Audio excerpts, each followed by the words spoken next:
집을 새로 짓거나 리모델링을 할 때 보면 계획대로 잘 진행되지 않는다는 것을 알 수 있습니다.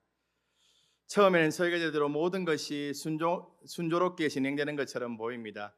바닥에 기초가 놓이고 벽이 올라가면 이제 다 되었구나라고 생각할 수 있습니다. 그러나 실제 현장에는 예상하지 못하는 일들이 발생하게 된다는 것이죠. 자재가 늦게 도착하거나 또한 날씨 때문에 공사가 멈추어질 수 있습니다. 그리고 여러 가지 구조적인 문제들 때문에 다시 계획을 변경해야 되는 그러한 경우도 생기게 됩니다. 우리 교회가 진행하고 있는 비정한 건축 역시 그랬습니다. 작년 10월에 완공될 것이라고 우리는 기대하면서 바라보았지만 여러 가지 예상하지 못한 여러 가지 어려움들과 막힘들이 있었습니다. 일정들이 지연되기도 했고 여러 문제들을 조율해야 하는 그러한 상황에 놓이기도 했습니다. 하지만 하나님께서 지금까지 인도해 주셔서 이렇게 완공을 눈앞에 두고 있습니다. 여러 가지 또 진행해야 되고 해결해야 될 문제들이 있지만 하나님께서 지금까지 인도해 오셨다는 것을 기억하시고 우리 하나님 앞에 영광의 박수를 한번 올려드렸으면 좋겠습니다. 그런데 공사를 하다 보면 눈에 보이는 그러한 문제만 어려운 것이 아니지요. 때로는 사람들의 반응이 더 큰 부담이 됩니다. 왜 이렇게 공사가 늦어져? 일을 하고 있는 것이야. 이런 말 한마디 때문에 상대방이 상처를 받게 되고 그 일을 주관하는 사람이 낙심하게 되고 어려움을 겪게 된다는 것입니다. 사실 공동체를 무너뜨리는 것은 언제나 큰 사건이 아니지요. 한 사람의 말 한마디, 불평 한마디, 의심 때문에 공동체가 무너지는 이들이 번번이 있다는 것입니다.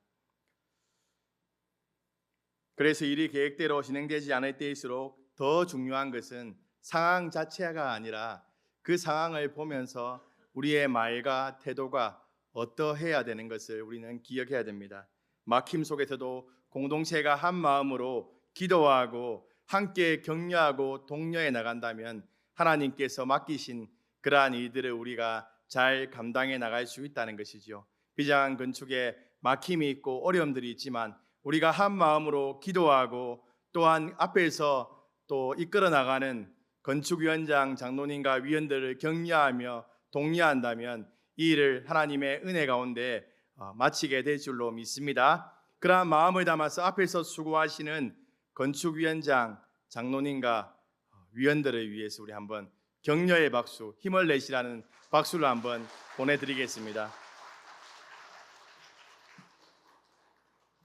오늘 우리가 살펴보는 느헤미야 4장에는 바로 이러한 장면이 등장하고 있습니다. 예루살렘 성벽이 세워져 가는 순간에 외부의 조롱과 비난이 찾아오게 됩니다. 그리고 그 말들은 단순한 비판이 아니라 영적인 공격이었다는 것이죠. 방해의 조짐은 이미 시작부터 시작되었습니다. 느헤미야 2장 말씀에 보면 느헤미야가 예루살렘으로 왔을 때 산발락과 도비아가 그를 향해서 이스라엘을 흥황하게 하는 자가 찾아왔다라고 근심하게 됩니다. 그리고 2장 19절 말씀에 보면 산발락과 도비아와 또 아라비아 사람 게셈이 더불어서 비난하고 조롱했습니다. 왕을 배반하는 것이 아니냐라는 정치적인 위협도 가했습니다. 그러나 이때 느헤미야는 감정적으로 대응하지 않았지요. 지혜롭게 반응하며 하나님의 부르신 가운데 일을 했다는 것입니다. 내부적인 그러한 방해의 조짐도 있습니다. 함께 역사를 해나가는 가운데 3장 말씀에 보면 드고아 사람 중에 유력한 자들이 이 공사를 분담하지 않는 그러한 어려움들이 있었습니다. 그럼에도 불구하고 옆에 있는 사람들이 그이들을 감당함을 통해서 성벽이 이제 연결되게 됩니다. 어느 정도 성벽이 재건되고 있는 그러한 상황 가운데서 본격적인 방해가 시작됩니다. 오늘 느헤미야 4장부터 6장까지 그러한 방해에 대한 내용들이 나옵니다. 외부적인 방해도 있고 또한 내부적인 그러한 어려움도 겪게 됩니다. 특별히 우리가 읽은 4장에서는 외부적인 방해가 어떻게 다가오는지에 대해서 이야기하고 있습니다. 이 외부적인 방해는 이스라엘 대적자들은 말로 조롱하고 비난했습니다. 오늘 본문 2절로 3절까지 말씀을 우리 함께 읽도록 하겠습니다. 시작. 자기 형제들과 사마리아 군대 앞에서 말하되 이 미약한 유다 사람들이 하는 일이 무엇인가? 스스로 견고하게 하려는가? 제사를 드리려는가? 하루의 일을 마치려는가? 불탄 돌을 흙무더기에서 다시 일으키려 하고 암몬 사람 도비아는 곁에 있다가 그러되 그들이 건축하는 돌 성벽은 여호가 올라가도 곧 무너지리라 하더라. 산발랏은 빈정대는 말로 이스라엘 백성들을 마음을 자극하고 흔들고 있습니다. 그의 말은 단순한 그러한 질문처럼 보이지만 실제로는 조롱과 비하가 섞인 말이죠. 이러한 조롱과 비하를 통해서 그들의 마음을 뒤흔들고 있는 것입니다. 이 상황을 군사적 충돌로 유도하는 데 있었을 가능성이 있습니다. 그렇지만 이렇게 바사왕이 사마리아를 진압하게 될 위험이 있었기 때문에 직접적인 충돌 대신 모욕과 조롱이라는 1차적인 공격으로 성벽 재건을 방해했던 것입니다. 그리고 이어서 나오는 도비아 역시 그 조롱에 가담하면서 이스라엘 백성들의 마음을 어렵게 합니다. 여호가 올라가도 이 돌 성벽이 무너질 것이라고 이렇게 얘기하는 것이지요. 여호는 가벼운 동물이고 이러한 폐허 더미 속에서 사는 동물이었습니다. 그 말의 의미는 이 성벽이 견고하지 못하고 약하다는 것을 언어 유희를 통해서 얘기하고 있는 것이지요. 오늘 말씀에서 대역자들의 계략과 조롱의 방식은 고대 근동 지역에서 자주 있던 전쟁에서 사용했던 방식입니다. 상대방과 전쟁할 때 그들의 사기를 꺾어서 전쟁에서 승리하는 그러한 방식이지요. 히스기야 시대에 그러한 아수르의 사네립이 쳐들어오면서 랍사게를 보내서 하나님을 모욕하고 이스라엘 백성들을 모욕하고 그 왕을 모욕했습니다. 그러면서 그들의 사기를 꺾어서 그들의 마음이 요동침으로 인해서 하나님을 향한 믿음까지 포기하도록 만드는 그러한 말로 조롱하고 희롱했던 것이죠. 이처럼 악한 세력은 단순히 환경을 흔드는 데 그치지 않습니다. 말로 사람의 마음을 움직이고 마음을 어렵게 해서 마음이 무너지도록 한다는 것입니다. 외부적인 방해는 내부적인 붕괴를 초래할 수 있다는 것이죠. 일의 막힘이 일이 지연되면 내부적으로 사람들이 이런저런 부정적인 말을 할 수 있습니다. 그때부터 어려움이 생기게 되는 것이죠. 그게 되겠어? 그렇게 한다고 뭔가 진행되겠어? 이러한 부정적인 말들이 나오게 되면 계속해서 마음이 낙심하게 되고 어려워지게 되고 그 일을 진행할 수 없게 된다는 것입니다. 여러분의 인생을 살아가시면서 어떤 일을 진행하는데 누군가의 방해를 받아보신 적 있습니까? 방해는 외부에서 오는 그러한 직접적인 공격일 수도 있지만 내부적인 어려움이나 압박일 수 있습니다. 물리적인 것일 수 있지만 말로 어렵게 할 수도 있다는 것이죠. 더욱이 그 일이 개인적인 일이 아니라 공동체를 위한 공적인 일이라면 그 방해는 때로는 감당하기 어려운 부담으로 다가오는 것이지요. 그 일로 인해서 내부적으로 이 말 저 말 듣다 보면 책임자는 마음이 어렵고 힘들어질 수 있다는 것이죠. 그래서 그 일을 그만두어야 하지 않을까라고 그렇게 말한다는 것입니다. 환경적인 방해보다 말 한마디가 마음을 상하게 하고 일을 멈추게 할 때가 많다는 것입니다. 사실 사단의 목적은 우리의 손을 끊는 게 아니라 우리의 마음을 꺾는 것입니다. 그래서 낙심하게 만들고 두려움에 사로잡히게 만들어서 안 된다, 포기하는 것이 낫다라는 생각을 심어준다는 것입니다. 밖에서 오는 공격보다 더 무서운 것은 안에서 일어나게 되는 낙심과 불안이라는 것이죠. 성벽이 무너지기 전에 먼저 마음의 성벽을 무너뜨리는 것이 원수의 전략이라는 것입니다. 이처럼 방해 앞에서 우리는 어떻게 반응하는 것이 지혜로운 선택이겠습니까? 멈추는 것이 지혜일까요? 아니면 끝까지 견디어내는 것이 지혜이겠습니까? 하나님의 일을 한다고 해서 늘 형통한 일만 있는 것이 아니지요. 오히려 하나님의 일을 시작하면 시작할수록 우리에게 어려움이 찾아올 때가 있습니다. 영적인 대적들은 그러한 어려움들을 주어서 하나님의 일을 무너뜨려야 한다고 생각하기 때문에 사람들의 마음을 조장하고 또한 여러 가지 환경들을 조장해서 우리를 어렵게 하고 우리를 힘들게 한다는 것입니다. 그러한 방해 앞에서 우리가 지켜야 되는 것은 우리의 마음이라는 것입니다.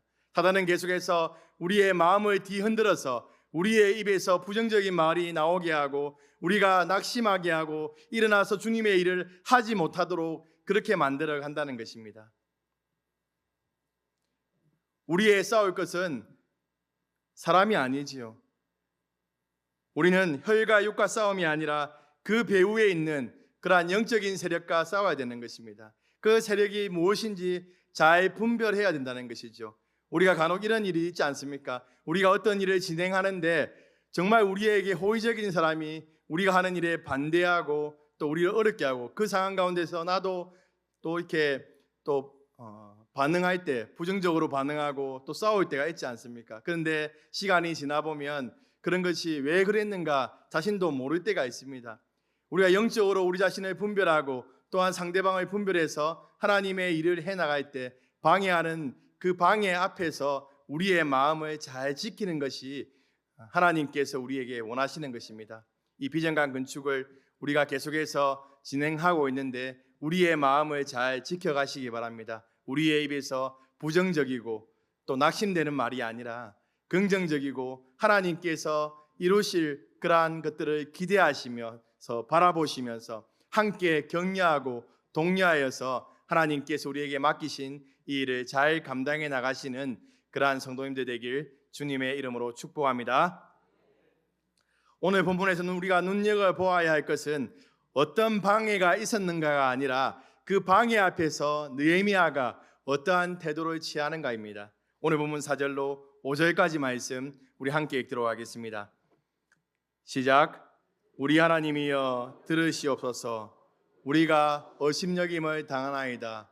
원하건대 그들이 욕하는 것을 자기들의 머리에 돌리사 노략거리가 되어 이방에 사로잡히게 하시고 주 앞에서 그들의 악을 덮어주지 마시며 그들의 죄를 도말하지 마옵소서. 그들이 건축하는 자 앞에서 주를 노하시게 하였습니다 하고 아멘. 대적들의 조롱에 느헤미야의 위치면 어떠한 조치를 취할 수 있지요. 하지만 그는 이 대적들을 향해서 싸우지 않았습니다.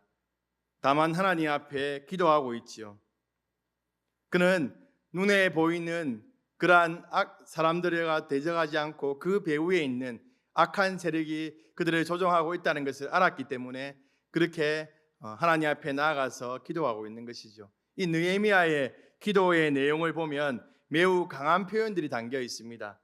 억울함과 분노를 하나님 앞에 그대로 쏟아내고 있지요. 자신의 그러한 사람에게 그런데 풀지 않고 사람에게 그렇게 얘기하지 않고 그 모든 그러한 억울함과 분노의 마음을 하나님 앞에 가지고 나가서 하나님 앞에 다루심을 받고 있다는 것입니다. 하나님의 공의와 하나님의 주권에 모든 것을 맡기고 있다는 것이죠. 시편 109편에서도 다윗의 대표적인 저주시가 등장하게 됩니다. 그 내용을 보면 정말 입에 담기도 힘든 그러한 내용들이 나오고 있습니다. 하지만 다윗은 자신을 음해하고 자신을 모욕하는 그러한 대적들과 싸우지 않고 그 모든 것들을 하나님 앞에 가져가서 하나님 앞에 풀어내고 있는 것이죠. 하나님께 모든 것을 맡기고 있다는 것입니다. 느헤미야와 다윗은 자신의 그러한 모든 것들을 하나님께 맡겼습니다. 이것은 단순한 감정의 분출이 아닙니다. 모든 결과를 하나님께 맡기는 행위이지요. 느헤미야와 다윗이 보여준 믿음의 모습은 바로 이것입니다. 사랑과 싸우기보다 하나님께 부르짖고 또한 자신의 감정보다 하나님의 공의를 신뢰한다는 것입니다. 하나님께 마음을 쏟아놓는 사람은 사람에게 상처를 주지 않고 하나님께 맡기는 사람은 자신의 손으로 보복하지 않습니다. 오늘 본문 6절 말씀에 보면 성벽이 서로 연결되어서 높이가 절반에 이르게 되었다라고 말합니다. 이러한 비난과 조롱에도 기도를 통해서 그 일들을 해나갈 수 있었던 것이죠. 낙심할 수 있고 이들을 중단할 수 있었지만 기도하면서 자신의 그런 마음들을 하나님 앞에 쏟아내고 다시금 회복되어서 이 일들을 감당해 나가고 있다는 것입니다. 그러나 한 가지 기억해야 할 것이 있습니다. 방해 자체가 하나님의 역사를 막는 것이 아니라 방해 앞에서 하나님의 백성들이 믿음을 잃고 낙심할 때 역사가 지체된다는 것입니다. 방해가 있어도 하나님의 일은 계속해서 진행된다는 것이죠. 하지만 그 방해 앞에서 하나님의 일을 맡아서 수고하는 사람들이 낙심하고 믿음에서 실족하게 되면 그 하나님의 일은 막히기 때문에 그러한 방해 앞에서 우리가 기도함을 통해서 우리의 마음을 빼앗기지 않고 계속해서 하나님 맡기신 이들을 감당해 나가야 된다는 것입니다. 우리의 힘으로 어떤 것들을 해결하려고 하면 어렵지요. 그렇지만 하나님께 모든 걸 맡기면 하나님께서 우리에게 힘 주셔서 그 일들을 감당하게 하시고 낙심하지 않고 다시 일어서서 믿음의 길을 걸어가게 하신다는 것입니다. 우리가 어떤 일을 진행하는 조롱과 비난이 있을 때 어떻게 합니까? 더군다나 개인적인 일이 아니라 공동체의 유익을 위한 그러한 일들을 했는데 우리에게 조롱과 비난이 찾아올 때 우리는 어떠한 반응들을 했습니까? 그것을 변호하기 위해서, 변명하기 위해서, 모면하기 위해서 그렇게 우리가 그 사람과 다투기도 하고 그 사람에게 어려운 말들을 하기도 하고 그렇게 하지는 않았습니까? 그러한 방해 앞에서, 어려움 앞에서 우리가 취해야 되는 것은 하나님 앞에 엎드리는 것입니다. 하나님 앞에 엎드려서 우리의 그러한 모든 상한 마음과 감정들을 하나님 앞에 다 올려드리고 다시금 힘을 얻어서 하나님께서 우리에게 맡기신 그러한 믿음의 걸음들을 걸어가셔야 된다는 것입니다.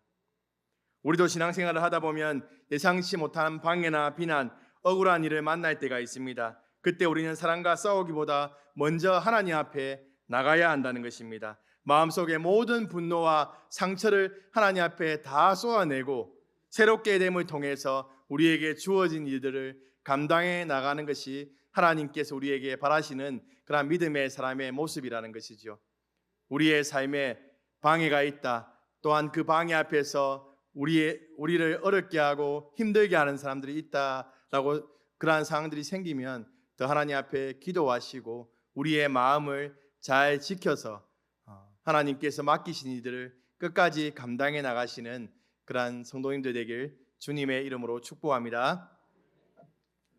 성벽이 점점 중수되고 허물어진 틈이 메워져 간다는 소식을 듣게 됩니다. 대적들은 크게 분노하게 되지요. 처음에는 조롱과 비웃음으로 그렇게 어려움을 줬다면 이제는 백성들을 더 크게 흔들려고 합니다. 물리적인 그러한 방해를 하려고 계속해서 위협하지요. 느헤미야는 이러한 위협 앞에서 무방비로 있지 않았습니다. 하나님께 기도하고 또한 백성들을 보호하기 위해서 파수꾼을 세워서 밤낮 경계하게 했습니다. 믿음은 기도했다고 무조건 손 놓는 것이 아니지요. 하나님을 의지하면서도 맡겨진 책임을 다하는 것입니다. 순서가 뒤바뀌면 안 됩니다. 우리가 어떠한 일을 하고 난 이후에 하나님 도와주십시오가 아니라 하나님 앞에 기도하고 하나님께서 우리에게 어떻게 하기를 원하시는 것을 느끼고 깨닫고 난 이후에 그대로 순종하고 믿음의 길을 걸어가야 된다는 것입니다. 하지만 느헤미야의 이런 노력에도 불구하고 백성들의 마음이 흔들리기 시작합니다. 계속된 그러한 대적들의 그러한 압박과 그러한 방해로 인해서 그들의 마음이 흔들리고 이 성벽 재건을 하지 못하겠다. 너무 많이 남았는데 어떻게 하겠냐라고 그런 마음들이 그 안에서 일어나기 시작하고 또한 그 대적들과 접해 있는 그 지역에 있는 그러한 유다 사람들이 느헤미야를 찾아와서 10번이나 찾아와서 그들로 인해서 너무나도 어렵다라고 그렇게 얘기합니다. 그러나 느헤미야는 두려움에 사로잡히지 않았지요. 그는 기도한 후에 다시 성벽 재건의 자리로 들어갔습니다. 백성들을 독려하고 하나님께서 이들을 이루어 가실 것이라는 것을 기억하라고 백성들을 독려해서 그들을 해나가도록 순종의 자리로 나아가도록 이끌었다는 것입니다. 기도만 하고 움직이지 않는 것은 나태이고 기도 없이 내 힘으로 뛰는 것은 교만입니다. 느헤미야는 기도로 하나님을 의지했고 자신의 책임을 다했습니다. 여기서 우리는 중요한 믿음의 균형을 발견하게 됩니다. 느헤미야는 감정을 하나님께 맡긴 뒤에 다시 손에 도구를 들고 사명을 이어갔습니다. 신앙생활을 하다 보면 기도만 하고 움직이지 않거나 움직이기만 하고 기도하지 않는 그러한 문제만 해결하려고 할 때가 있습니다. 그러나 믿음은 기도와 순종이 함께 가는 것이죠. 하나님께 눈물로 맡겼다면 우리가 감당해야 되는 그러한 책임들은 감당해야 된다는 것이죠. 쉽게 감당할 수 있는 것이 아닐 수도 있습니다. 그 감당하는 것이 어렵고 힘들 수도 있지만 우리가 기도했다면 하나님께서 맡기신 이들을 끝까지 충성스럽게 감당해 나가야 된다는 것입니다.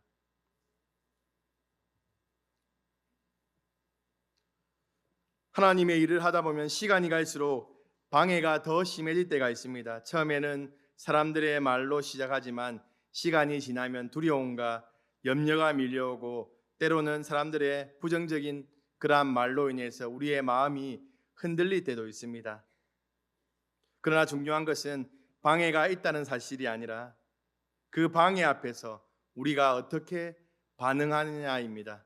그 방해 앞에서 하나님께 기도하고 또한 우리에게 주어진 일을 잘 감당할 때 하나님께서는 우리를 통해서 하나님의 위대한 역사를 이루어 가신다는 것입니다. 우리의 눈에는 길이 막힌 것처럼 보여도 하나님께서는 여전히 일하고 계심을 기억하십시오.